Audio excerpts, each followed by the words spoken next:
Welcome to the DU Weekly Check-In. I'm joined by men's lacrosse head coach Bill Tierney. Coach, let's talk about Duke.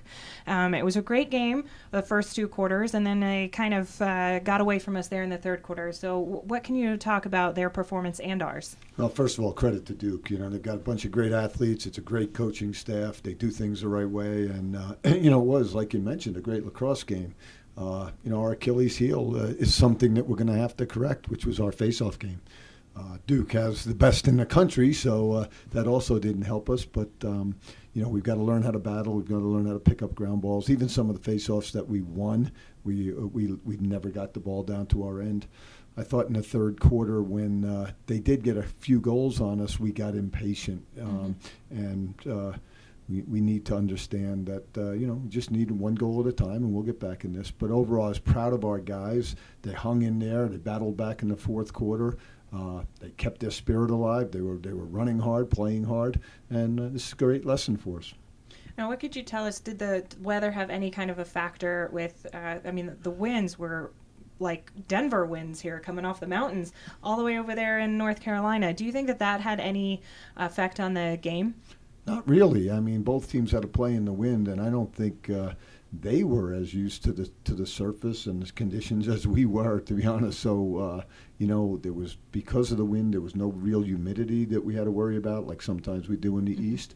But no, I thought it was for February 15th, I thought it was a great lacrosse game. A bunch of guys going hard at each other, and didn't turn out our way. We've been fortunate with Duke over the last few years, and we know that they're going to be in it at the end, and so that's a game that we want to play. We want to show our guys by playing these top teams that what they need to do to be great at the end.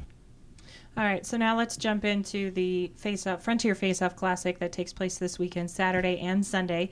Air Force comes down to play two neutral site games, and then we also host Marist and Canisius. So what can you tell us about Canisius? Well, both of these teams, we saw Canisius in the fall when we played the Canadian national team, and they are really improved.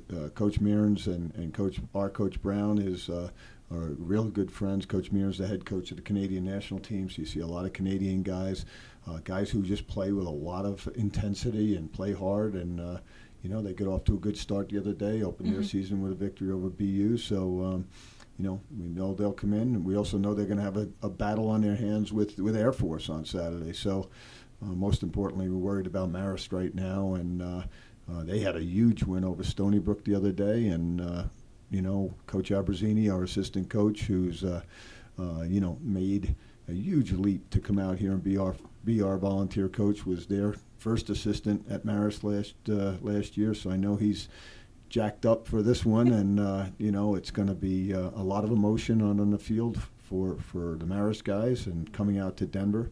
We have a great alum here, Tim Tierney, who helped start the lacrosse program here at Denver, and Tim's also helped build the stadium at Marist. So you've got a little, I'm not sure who he's rooting for there either, but I know who you're rooting for, Tim. But it's going to be a great game, a great weekend, and having Air Force here, always makes it exciting. All right, well, thanks, Coach. Good luck this weekend, and thanks for tuning in to the DU Weekly Check-In.